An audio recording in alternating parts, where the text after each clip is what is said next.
हाँ, नेक्स्ट बात करते हैं मांस व स्रोतस। अब मांस व स्रोतस के मूल क्या होंगे? स्नायु और त्वचा। अब स्नायु में लिगामेंट, मसल्स, वो सभी चीजें आ जाएंगी स्नायु के अंदर। केवल इन्होंने स्नायु दे दिया, लेकिन हमको सभी को समझना है कि जो मसल्स हैं, लिगामेंट है, टेंडन है, वो सभी किसके अंदर आएगा? मांस व स्रोतस के अंदर। और स्किन, ये जो दो मूल हैं वो किसके बताए गए हैं? मांस व स्रोतस के। अब इसकी दृष्टि अब देखो, जो रस हुआ, मांस है और मेद है, इनमें सभी में आपको क्या करना है? कफ का प्रकोप करना है, कफ को दूषित करना है। कफ के दूषित होने से क्या होगा? इनकी विकृति होगी, क्योंकि ये सभी जो रस हुआ, मांस हुआ और मेद, ये सब कैसे होते हैं? कफ जैसे ही होते हैं। यानी कि अगर कफ की वृद्धि होती है तो इनकी वृद्धि होती है, कफ का क्षय होता है तो इनका क्षय होता है। तो इनका जो कोरिलेशन है वो डायरेक्ट ऐसे है। तो अभिष्यंदी भोजन यानी कि कफ को बढ़ाने वाला भोजन करना। यानी कि अभिष्यंदी जो भोजन होगा वो क्या करेगा? कफ का वर्धन करेगा। कफ का वर्धन करने से क्या होगा? मांस व स्रोतस की दुष्टि होगी। स्थूल भोजन या गुरु भोजन, दोनों ही क्या होंगे? कफ को बढ़ाने वाले होंगे। और सबसे ज्यादा पॉपुलर बात तो यही होती है, भोजन सेवन के बाद दिन में शयन, यानी कि दिवाशयन। दिवाशयन से क्या होता है? कफ का प्रकोप होता है। तो वो सारी चीजें जो कफ प्रकोपक होंगी, उनसे क्या होगा? मांस व स्रोतस की दुष्टि होगी। फिर आता है मेदो व स्रोतस। मेदो व स्रोतस में क्या होगा? इसके मूल क्या बताए हैं? वृक्क बोले तो किडनीज, और वपावयन यानी कि ओमेंटम, जो ग्रेटर ओमेंटम है, ये सभी इसके क्या बताए हैं? मूल बताए हैं, वृक्क और वपावयन। अब मेदो व स्रोतस का इनसे कोरिलेशन बहुत अच्छे से समझ नहीं आता है कि किडनी को क्यों लिया, या ओमेंटम का तो समझ में आता है, वहां पे फैट है, लेकिन किडनी का बहुत अच्छे से समझ में नहीं आता कि किडनी को क्यों माना है। बैक साइड है, फैट की कवरिंग है, इसलिए बोल सकते हैं, लेकिन बहुत क्लैरिटी नहीं है किडनी के लिए। वपावेन ओमेंटम है, वो तो फैट की कवरिंग होती है, उसका समझ में आता है। अब इसके लिए भी मैंने अभी आपको बोला कि कफ को बढ़ाना है। अब इसकी दृष्टि से क्या, इसकी दृष्टि कैसे हुई? सारे दिन बैठे हैं, रेस्ट कर रहे हैं, खाना पीना खा के बैठे हैं, बिल्कुल भी व्यायाम नहीं कर रहे, एक्सरसाइज नहीं कर रहे, कोई भी मूवमेंट नहीं कर रहे, क्या होगा? मेदो व स्रोतस की दुष्टि होगी। दिवा स्वप्न कफ प्रकोपक, उससे भी क्या होगा? मेद व स्रोतस की दुष्टि होगी। जो अगला पॉइंट है वो आपको याद रखना है। क्यों याद रखना है? क्योंकि ये आपके जो पैथोलॉजी सेकंड है वहां पर काम आएगा, और मैं तब वहां पे आपसे पूछूंगी भी। तो इसके लिए आपको केवल इतना याद रखना है, वारुण्याश्च अति सेवना। जो मद्य के प्रकार होते हैं उनमें एक मद्य होती है वारुणी मद्य। पहले जो बहुत पुराने टाइम में, जो संहिता काल में पहले जो मद्य बनाई जाती थी, उनके सुरा, सुरामंड, सौवीरक, ऐसे आपने कई सारे नाम सुने होंगे। उनमें से एक मद्य होती है वारुणी मद्य। अब वारुणी मद्य क्या करती है? मेद की दुष्टि करती है। अब मैं आपको क्यों बोल रही हूँ, क्यों याद रखना है? क्योंकि जब पैथोलॉजी सेकंड के अंदर हम क्या पढ़ेंगे? सभी स्रोतस की व्याधियां पढ़ने वाले हैं। रस व स्रोतस की दृष्टि से कौन सी व्याधि होती है, रक्त व से कौन सी व्याधि होती है। तो जब मेदो व स्रोतस पढ़ेंगे तो मेदो व स्रोतस के अंदर दो व्याधियां आती हैं, एक तो तीन आती हैं, सॉरी, प्रमेय, स्थौल्य और कृष्णता। तो जो स्थौल्य का जो मेन निदान होगा, स्थौल्य क्यों हो रहा है? क्योंकि मेद व स्रोतस। अब कल जब अपन ने स्रोतो दृष्टि पढ़ी थी तो क्या पढ़ा था? अति प्रवृत्ति पढ़ी थी और संग पढ़ा था। स्थौल्य के अंदर क्या होता है? फैट का, मेद का निर्माण ज्यादा होता है, यानी कि अति प्रवृत्ति होती है। तो उस मेद, अति प्रवृत्ति यानी कि मेद व स्रोतस की दुष्टि के कारण मेद की अति प्रवृत्ति हो रही है। तो उस मेद व स्रोतस को दुष्ट करने के लिए वहां पर अगर स्थूल जो व्यक्ति है, अगर वारुणी मद्य का लगातार सेवन करता है तो वो एक टाइम बाद मोटा हो जाता है, स्थूल हो जाता है। तो क्यों? क्योंकि वारुणी मद्य क्या करती है? मेद व स्रोतस की दुष्टि करती है। मेद व स्रोतस में दुष्टि किस प्रकार की होती है? अति प्रवृत्ति, यानी कि मेद का अधिक निर्माण होता है तो व्यक्ति कैसा हो जाता है? स्थूल हो जाता है। मुझे लगता है आपको तब तक याद रह जाएगा, तो आप ये वाला याद रखिएगा, वारुण्याश्च अति सेवना क्या करेगा? मेद की दुष्टि करती है ये मद्य। फिर बात करते हैं शुक्र व स्रोतस। शुक्र व स्रोतस के मूल क्या माने गए हैं? वृषण और शेव यानी कि टेस्टिस और पेनिस, ये दोनों इसके मूल माने गए हैं। अब इसकी दृष्टि के हेतु क्या होंगे? शुक्र व स्रोतस की दृष्टि के क्या हेतु होंगे? अकाल मैथुन। अकाल मैथुन जैसे कि रेस्ट्रिक्शन बोला गया है कि जो 3 to 5 डेज जो मेंस्ट्रुअल साइकिल का जो पीरियड होता है उसमें क्या है, कोपुलेशन नहीं करना है, वो टाइम जो है रेस्ट्रिक्ट किया गया है। तो अगर उस टाइम पीरियड पे मैथुन करने से क्या होगा? शुक्र व स्रोतस की दृष्टि होगी। अयोनि। अयोनि यानी कि जो पुरुष है अगर वो पशु या फिर अन्य योनि का सेवन कर रहा है या अन्य योनि गमन कर रहा है तो क्या होगा? शुक्र व स्रोतस की दृष्टि होगी। अति मैथुन। अति मैथुन से क्या होगा? शुक्र का क्षय अधिक होगा, इसलिए भी क्या होगा? शुक्र व स्रोतस की दृष्टि होगी। शुक्र वेग के धारण से, शुक्र वेग का धारण अगर किया है तो क्या होगा? वात का प्रकोप होगा। फिर क्या होगा? जो शुक्र का वेग, जो नेक्स्ट वेग आएगा या फिर जब भी अगली बार जो इजैकुलेशन का जो टाइम होगा उस टाइम पीरियड में क्या होगा? शुक्र के बाहर निकलने में प्रॉब्लम होगी। तो इस वजह से भी क्या है? शुक्र व स्रोतस की दृष्टि होगी। और आता है तो आपको देखो, जो अभी तक हमने सबका पढ़ा है, जैसे मैं आपको एक बार और वापस से बता देती हूँ। जैसे कि सबकी जो लास्ट लाइन है ना, रस वह से लेके और शुक्र वह तक, आपको सबकी लास्ट लाइन का लास्ट वाला पॉइंट याद रखना है। जैसे कि इसमें है शस्त्र शार अग्नि भीस्तता, अगर आप अभी से याद करते हो तो आपको उस टाइम पे दिक्कत नहीं आएगी। वारुण्याश्चाति सेवनात्, वहाँ पढ़ा था अपन ने रस वह में, चिंत्या नाम चाति चिंतनात्, ऐसे ही रक्त वह के अंदर आएगा भजताम चा आतपान लौ, ये लिखा है। तो आप ये जो लास्ट वाले पॉइंट हैं ये संस्कृत में ही याद करने की कोशिश कीजिएगा, अगर आप लोगों को हो जाए तो अभी से अच्छा रहेगा याद करोगे तो इन कारणों से क्या होगा? शुक्र व स्रोतस की दृष्टि होगी। कोई इस चीज में कंफ्यूजन तो नहीं हो रहा कि हमने इनकी दृष्टि के जो शुक्र व स्रोतस या रस व मेद व जो भी पढ़े हैं इनके लक्षण क्यों नहीं पढ़े हैं? अगर कंफ्यूजन हो रहा हो तो यहीं पे मैंने आपको बोल दिया था कि इनके जो रस प्रदोषज विकार हैं और इनके जो लक्षण हैं दृष्टि के, वो सभी कैसे हैं, जो अपन नेक्स्ट लास्ट क्लास में बात कर चुके हैं साम रस के जैसे। यानी कि अगर आपको एक साम रस वाले या साम रक्त वाले लक्षण याद हैं तो वही तो रस व प्रदोषज विकार हैं और वही रस व स्रोतस की दृष्टि के लक्षण हैं। तो इसलिए हमने यहाँ पे दोबारा बात नहीं की है, तो आप इसके लिए एक बार वापस से वो क्लास का वीडियो आपके पास होगा, वो एक बार वापस से देख लीजिएगा, रिवाइज कर लीजिएगा। फिर बात करते हैं मूत्र व स्रोतस। मूत्र व स्रोतस के मूल क्या हैं? बस्ती यानी कि ब्लैडर और वंक्षण पेल्विक रीजन, पूरा क्या है? मूत्र व स्रोतस के मूल। फिर उसकी दुष्टि के हेतु। अब दुष्टि के हेतु मूत्र व स्रोतस की बात कर रहे हैं तो रिलेटेड किससे होंगे? मूत्र के वेग से रिलेटेड होंगे। अब यहाँ पे अगर मूत्र का वेग उपस्थित है, जैसे कि बोला गया है कि मूत्र का वेग उपस्थित होने पर कोई भी काम ना करें, जैसे बोला है कि अगर अधारणीय वेग उपस्थित हो तो पहले उनको निष्कासित करें, उससे पहले कोई काम ना करें। ऐसा आपने भागवत के अंदर भी पढ़ा होगा और चरक के अंदर भी पढ़ लोगे, चरक सूत्र 7 न वेगांधारी अध्याय में, वहां ये बात लिखी हुई है आचार्यों ने कि अगर कोई अधारणीय वेग है तो पहले उनका त्याग करें, मल मूत्र अपान वायु इनका त्याग करना चाहिए, बाद में कोई काम करें। लेकिन अगर जैसे कि मूत्र का वेग उपस्थित था, फिर भी क्या कर रहे हैं? प्यास लगी है, पानी पी लिया और मूत्र का वेग उपस्थित है, उससे क्या होगा? मूत्र व स्रोतस की दृष्टि होगी। क्यों? क्योंकि वायु कुपित रहेगी। अगर वेग धारण किया हुआ है तो वायु कुपित रहेगी, और अगर ये एक्टिविटी की तो वायु और ज्यादा कुपित हो जाएगी।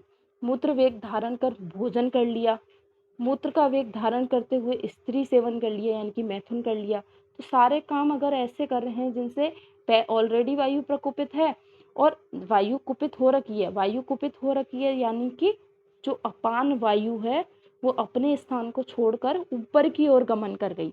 अब जल पिएंगे, पानी कहाँ आएगा? स्टमक के अंदर। खाना खाएंगे, भोजन कहाँ आएगा? स्टमक के अंदर। और वो वायु वहाँ पे डिस्टरबेंस क्रिएट करेगी, यानी कि वो वायु और ज़्यादा कुपित हो जाएगी। और मैथुन करने से तो क्या होता है? ऑलरेडी वायु का प्रकोप होता ही है, तो ये क्या होगा? अल्टीमेटली इसमें जो वात प्रकोप होगा वो और ज़्यादा होता जाएगा, इसीलिए क्या होगा? मूत्र व स्रोतस की दुष्टि होगी। अब इसके दुष्ट होने पर लक्षण क्या आएंगे? अब मूत्र व स्रोतस डिस्टर्ब है यानी कि सारा डिस्टरबेंस किस में होगा, जो यूरिन फॉर्मेशन की फिजियोलॉजी है, या फिर जब यूरिन जाते हैं उस टाइम पर जैसा यूरिन जैसे जाते हैं उस चीज़ में क्या होगा, डिस्टरबेंस क्रिएट होगा। जैसे कि मूत्र की अति प्रवृत्ति हो सकता है, स्रोतोदुष्टि अगर अति प्रवृत्ति प्रकार की हुई हो तो क्या होगा, यूरिन का फॉर्मेशन पॉलीयूरिया देखने को मिल सकता है। हो सकता है मूत्र की अल्प प्रवृत्ति हो, वो डिपेंड, क्योंकि आपको ये शब्द नहीं बोलना है स्रोतोदुष्टि। स्रोतोदुष्टि के अंदर मैंने आपको कल भी बोला था कि मेनली हर स्रोतस में दो चीजें देखने को मिलेंगी, या तो अति प्रवृत्ति या संग। तो कुछ भी हो सकता है, किस प्रकार की स्रोतोदुष्टि हुई है उस स्रोतस में, उस आधार पर ही वैसे ही फंक्शन होंगे। या अगर अति प्रवृत्ति मूत्र व स्रोतस में जो दुष्टि हुई है वो अति प्रवृत्ति वाली हुई है, यानी कि यूरिन का फॉर्मेशन ज्यादा हो रहा है। या संघ वाले में देखा था हमने, मूत्र क्रक्ष लिखा हुआ था, मूत्र क्रक्ष था, अगर आपको कल वाली क्लास का याद आ रहा हो, तो उसमें क्या है, डिसयूरिया, यानी कि फॉर्मेशन कम हो रहा है। तो दोनों ही प्रकार की जो स्रोतोदृष्टि होगी उस आधार पर उसके लक्षण आएंगे। मूत्र का रुक रुक के आना, यानी कि संघ प्रकार की है, या फिर यहाँ पर ग्रंथि भी बोल सकते हैं। ग्रंथि की वजह से भी मूत्र रुक रुक कर आ सकता है। हो सकता है वहां पर कोई स्टोन बन गई हो उस पैसेज में, तो रुक रुक कर आएगा यूरिन। हो सकता है और निर्माण फॉर्मेशन ही कम हो तो भी रुक रुक कर आएगा। तो इसमें जो है ग्रंथि या संघ दोनों ही हो सकते हैं। विकृत मूत्र का आना, जो कंपोजिशन है कि इतनी इसकी पीएच होनी चाहिए, इतना ऐसा इसका कलर होना चाहिए, उसके अलावा उसके विपरीत होना, वो क्या हो गया, विकृत मूत्र, यानी कि मूत्र सामान्य संगठन में न आना। फिर उसके बाद अल्प मात्रा में परंतु बार बार शूल के साथ मूत्र की प्रवृत्ति। तो जो संघ बोला था वो ये प्रकार की, जो संघ प्रकार की स्रोतोदृष्टि है वो 4th नंबर पॉइंट से क्लियर होती है कि अल्प मात्रा में फॉर्मेशन होगा। जैसे मूत्र क्रक्ष उसी में लिखा हुआ था, तो मूत्र क्रक्ष में होता क्या है, पेनफुल यूरिनेशन होता है, बार बार उसको, क्योंकि निकलने में कठिनाई होगी तो क्या होगा, पेन होगा उसको, तो शूल के साथ मूत्र की प्रवृत्ति। तो ये इसके लक्षण है, मूत्र व स्रोतस दुष्टि के लक्षण। फिर हम बात करते हैं पुरुष व स्रोतस। पुरुष व स्रोतस के मूल वही हैं जो वात के मेन स्थान है। जो वात के मेन स्थान क्या बताया है, पक्वाशय और गुदा, ये वात के मेन स्थान है, वही पुरुष व स्रोतस के मूल हैं। याद रखने के लिए दोनों चीजें एक ही हैं, याद रखने के लिए बताया आपको। तो पक्वाशय और स्थूल गुद ये क्या है, पुरुष व स्रोतस के मूल। अब हम इसकी दुष्टि के हेतु की बात करते हैं। तो इसकी दुष्टि के हेतु, अब पुरुष पर यानी कि मल पर डायरेक्ट इफेक्ट किसका पड़ेगा, दो चीजों का। एक तो मल को प्रवृत्त कराने वाली कौन होती है, वायु। तो या तो वायु डिस्टर्ब हो या फिर अग्नि डिस्टर्ब हो, इन दोनों से ही क्या होगा, मल पर इफेक्ट आएगा, यानी कि पुरुष व स्रोतस की दृष्टि होगी। वेग संधारण, वेग संधारण से क्या होगा, वायु का प्रकोप होगा। अति अशन, ज्यादा खा रहे हैं, ज्यादा खा रहे हैं, अग्नि कैसी हो जाएगी, मांद्य हो जाएगी, ज्यादा खाने से कफ का प्रकोप होगा और अग्नि मांद्य हो जाएगी। अजीर्ण अशन, अजीर्ण अशन में तो ऑलरेडी अग्नि मांद्य हुई रहती है, तो अगर अग्नि मांद्य है तो पुरुष का निर्माण ढंग से होगा ही नहीं, या फिर अति मात्रा में हो जाएगा। जैसे कि अतिसार की बात करते हैं या ग्रहणी की बात करते हैं, तो इनमें यही होता है कि जो पुरुष व स्रोतस है उनकी भी विकृति देखने को मिलती है। अतिसार में किसकी विकृति, अतिसार मेनली अन्न व और पुरुष व स्रोतस की विकृति के कारण होता है। उसमें दोनों का ये अगर दोनों स्रोतस विकृत हैं तो अतिसार डायरिया हो जाता है। तो वहां पे क्या है, अतिसार में क्या होता है, बार बार मल की प्रवृत्ति होती है। ठीक है, तो इस वजह से भी क्या है, क्योंकि अजीर्ण असन से क्या होगा, तीनों दोष का इफेक्ट जाएगा। फिर बात करते हैं कृश की अग्नि अति दुर्बल होने से। जो कृश व्यक्ति होता है उसकी अग्नि वात, कृश व्यक्ति में क्या होता है, वात का प्रकोप, वात का प्रकोप होने से अग्नि विषम हो सकती है। तो अगर कृश व्यक्ति की अग्नि अति दुर्बल है तो क्या होगा, पुरुष व स्रोतस की दृष्टि देखने को मिलेगी।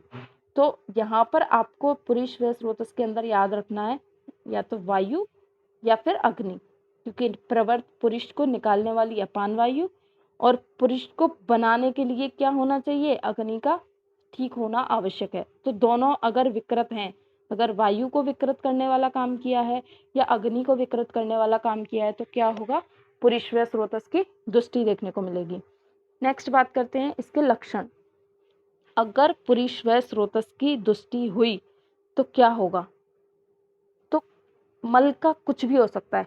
मल अधिक मात्रा में आ सकता है, मल बार बार आ सकता है, विबंध हो सकता है, क्योंकि वही बात बोलूंगी वापस से कि डिपेंड करता है स्रोत दृष्टि किस प्रकार की है, संग प्रकार की या अति प्रवृत्ति प्रकार की है।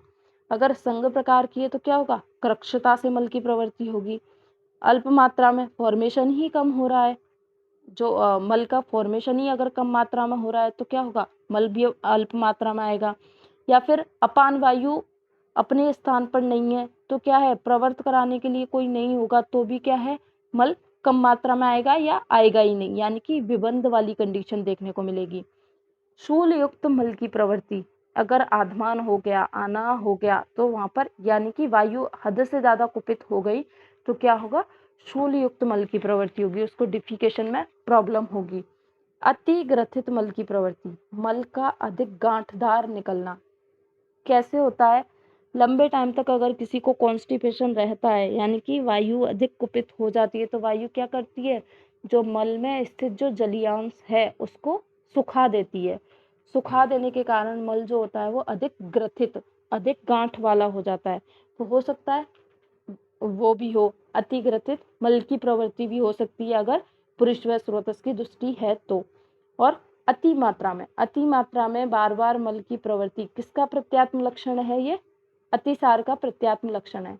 जो अतिसार अपन रोग पढ़ेंगे वहां पर प्रत्यात्म लक्षण का 2 नंबर में क्वेश्चन पूछा जाता है। तो अति मात्रा में बार बार द्रव मल की प्रवृत्ति अगर ये हो रहा है तो आपको बिना सोचे समझे समझ जाना है कि इसको डायरिया हो रहा है। नेक्स्ट बात करते हैं स्वेद व स्रोतस की। स्वेद व स्रोतस की मूल क्या बताए हैं, मेदो मूल, जो मेद के मूल हैं वही स्वेद व स्रोतस के मूल हैं, और उसके अलावा लोमकूप, जहां से अपने जो स्किन पर जो हेयर होते हैं वो निकलते हैं यानी कि वो लोमकूप, वो क्या बता दिए, स्वेद व स्रोतस के मूल। जो मेद के मूल हैं वो भी यानी कि वपावहन वगैरह और लोमकूप, ये स्वेद व स्रोतस के मूल हैं। स्वेद व स्रोतस की दृष्टि के हेतु क्या होंगे, अब यहाँ पर आपको वात और पित्त दोनों को लेके चलना है, ठीक है। मेनली पित्त, क्योंकि श्वेत भी कैसा होता है, उष्ण होता है। मेनली तो पित्त, लेकिन वायु भी रहेगी। तो वात और पित्त के अगर वात और पित्त प्रकुपित हुए हैं तो स्वेद व स्रोतस की दृष्टि देखने को मिलेगी।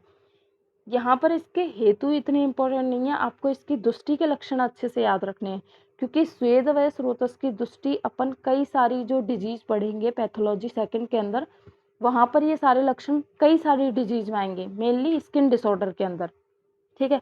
तो व्यायाम करने से क्या होगा, स्वेद व स्रोतस की दृष्टि। अब व्यायाम करने से क्यों, ज्यादा अगर व्यायाम करेगा तो क्या होगा, पसीना ज्यादा आएगा, यानी कि स्वेद की प्रवृत्ति, स्वेद व जो स्रोतो दृष्टि है वो किस प्रकार की हो गई, अति प्रवृत्ति प्रकार की।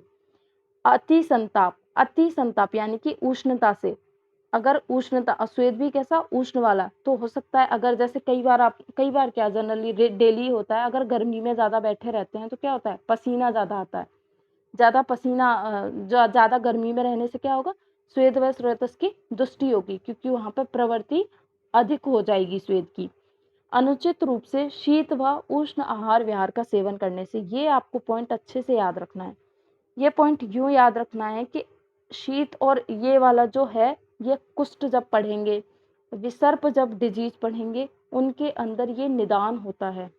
ध्यान से सुनिएगा, वापस रिपीट कर रही हूँ। विसर्प और कुष्ठ जब रोग पढ़ेंगे उनका मेन निदान क्या होगा, शीत व उष्ण आहार विहार के सेवन से। क्योंकि ये जो डिसऑर्डर होते हैं, कुष्ठ है, विसर्प है, ये सारे कौन से हैं, स्किन डिसऑर्डर हैं।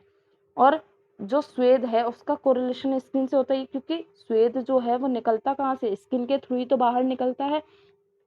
तो अगर जैसे बोलते भी है, नॉर्मली घरों में बोला जाता है कि ठंडा और गर्म एक साथ नहीं खाना चाहिए, या फिर ये बोलते हैं कि बाहर एकदम धूप में से आने के बाद नहाना नहीं चाहिए जल्दी ठंडे पानी से, क्योंकि क्या होता है, स्वेद व स्रोतस की विकृति हो जाती है, अवरोध हो जाता है, उसमें ऑब्स्ट्रक्शन हो जाता है।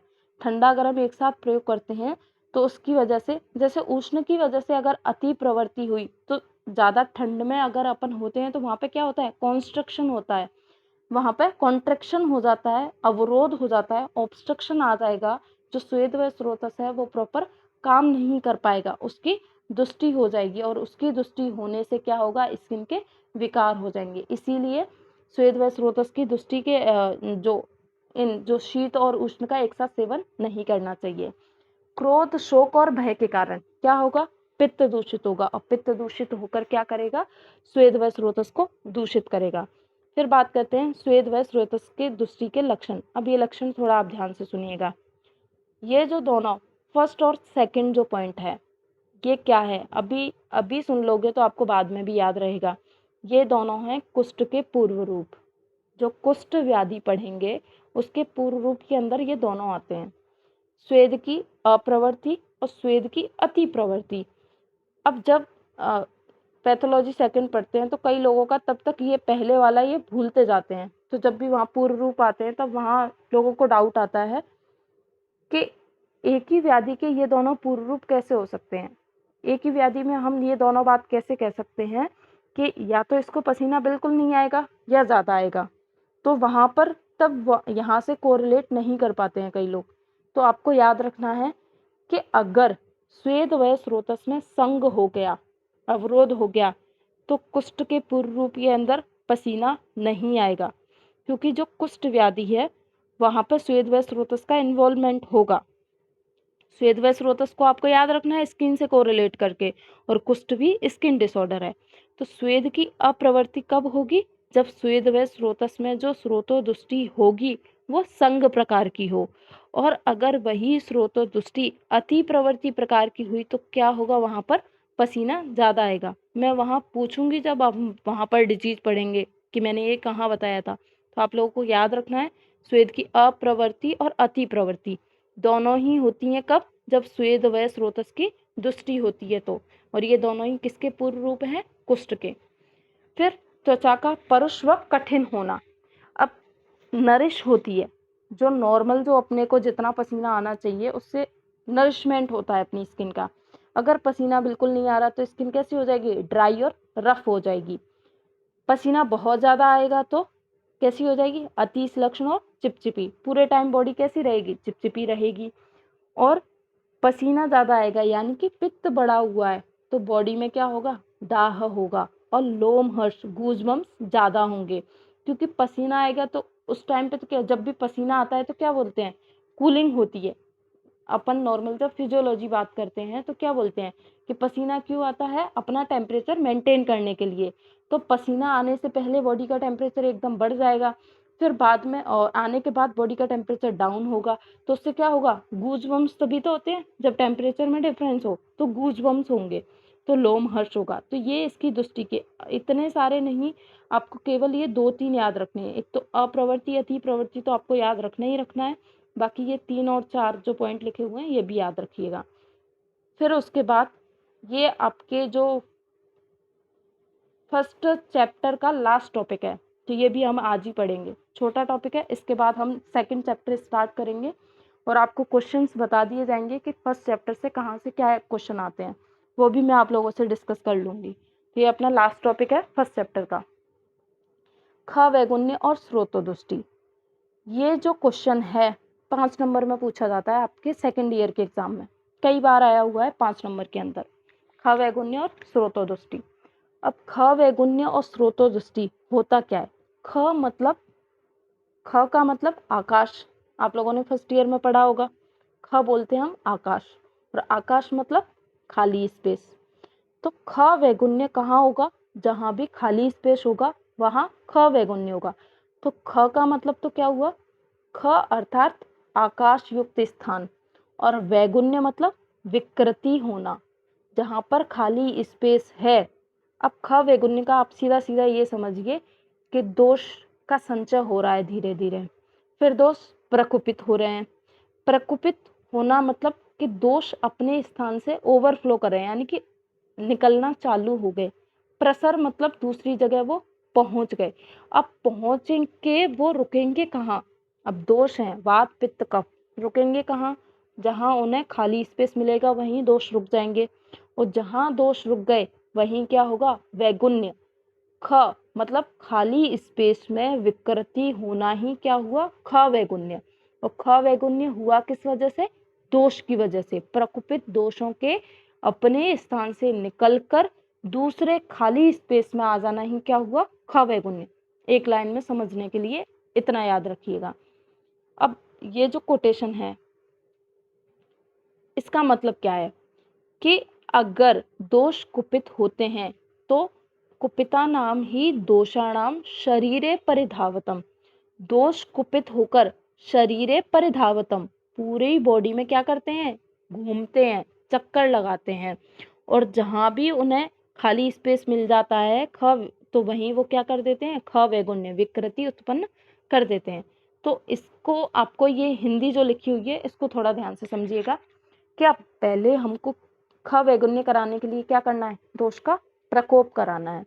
अब दोष का प्रकोप कब होगा, जब हम निदान का सेवन करेंगे।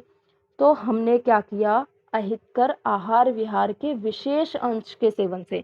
अब यहाँ पर जो विशेष अंश लिखा हुआ है, जैसे कि हम कोई भी चीज का सेवन कर रहे हैं, जैसे मटर, मटर के अंदर वो सारे गुण होते हैं जो वात के गुण होते हैं, रुक्ष है, शीत है, लघु। तो विशेष अंश का मतलब है कि कोई भी जो आहार आप कर रहे हो वो अपने किस गुण के कारण कौन से दोष को कुपित कर रहा है। मान लो आप कोई भी चीज का सेवन कर रहे हो, वो उसके अंदर रुक्ष गुण है, तो वो रुक्ष के कारण क्या कर रहा है, वात को बढ़ाएगा। मरीच है, काली मिर्च का सेवन कर रहे हो, अगर वो अपने उष्ण गुण के कारण पित्त को बढ़ा रहा है, तो विशेष अंश यानी कि वो अपने किस विशेष गुण के कारण कौन से विशेष दोष को बढ़ा रहा है, यहाँ पर ये मतलब है इसका।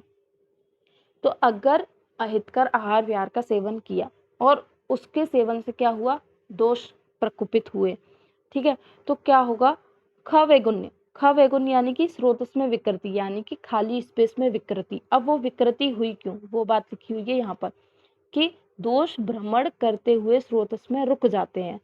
स्रोतस में रुक गए तो क्या करेंगे, अब रुक गए यानी कि ऑब्स्ट्रक्शन होगा। ऑब्स्ट्रक्शन किस में, स्रोतस क्या है, चैनल, एक धातु से दूसरी धातु में वहन करने का जो रास्ता है, जो चैनल है, वो क्या है, स्रोतस है।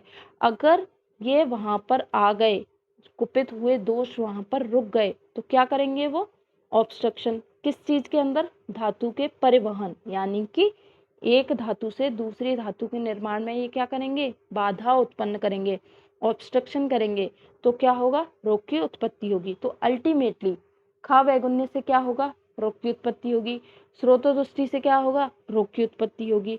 और ख वैगुण्य कैसे हुआ, स्रोतस दृष्टि। अब इन दोनों का अंतर पूछा जाता है, ये क्वेश्चन आता है 5 नंबर में मिलनी। तो ख वैगुण्य आपको समझ आ गया होगा कि ख मतलब खाली स्पेस और वैगुण्य मतलब विकृति।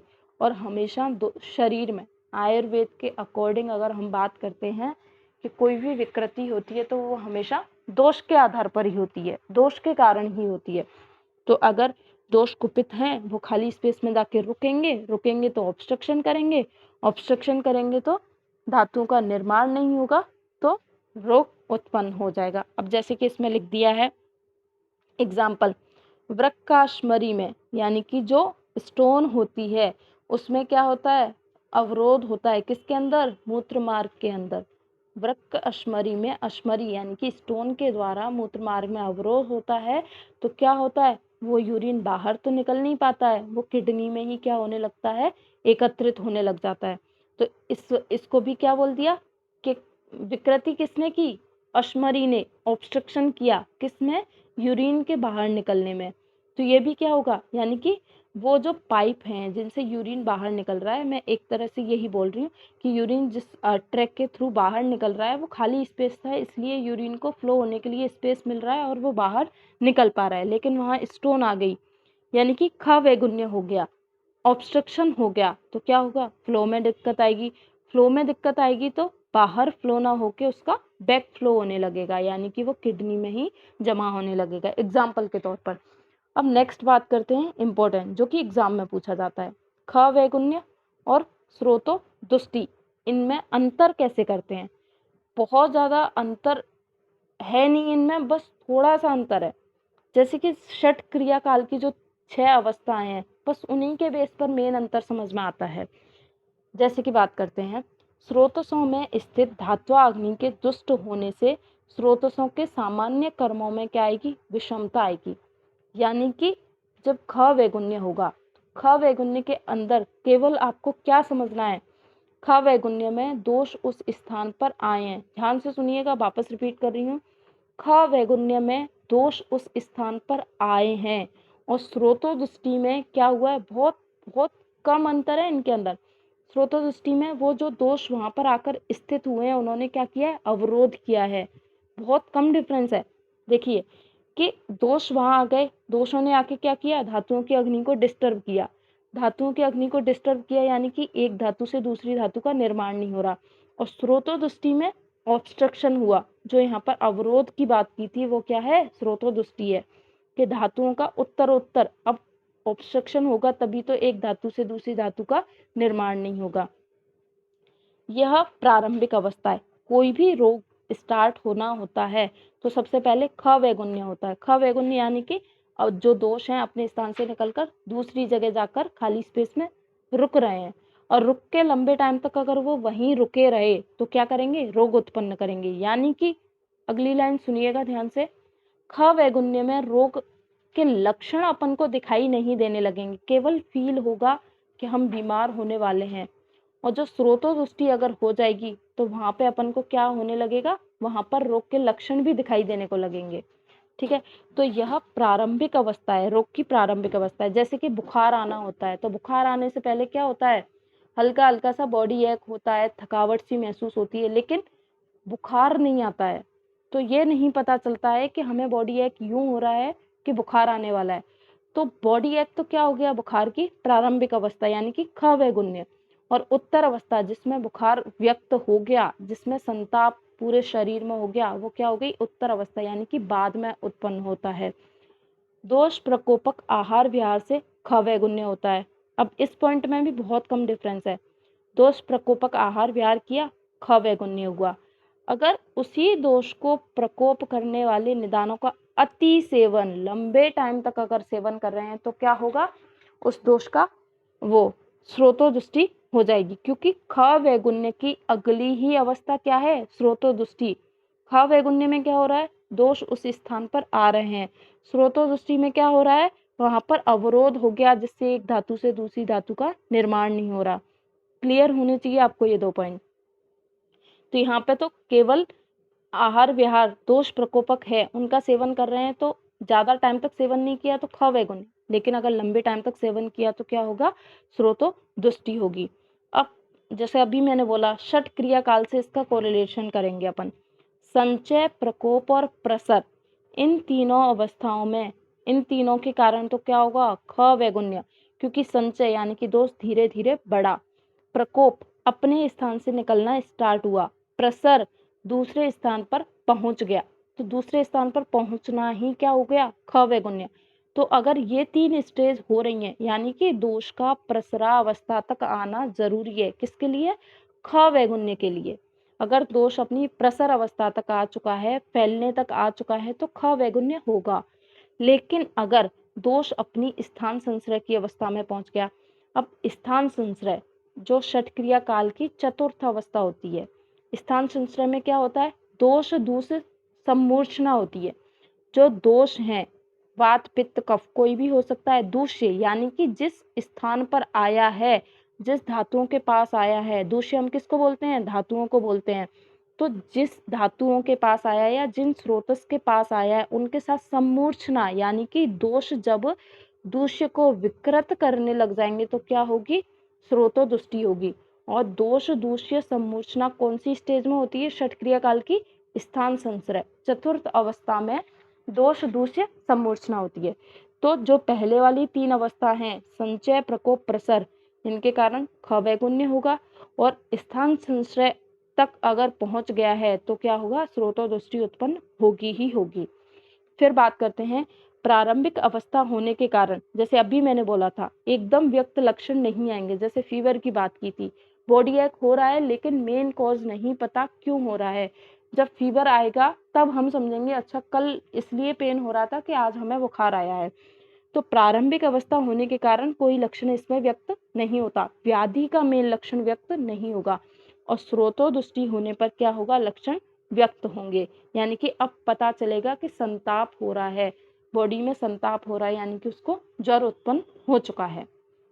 तो ये बात रही ख वैगुण्य और स्रोतोदृष्टि की। एग्जाम पॉइंट ऑफ व्यू से ये एक पेज बहुत इंपॉर्टेंट है, आप लोग इसे अच्छे से पढ़िएगा। नहीं समझ में आए आप लोग ग्रुप में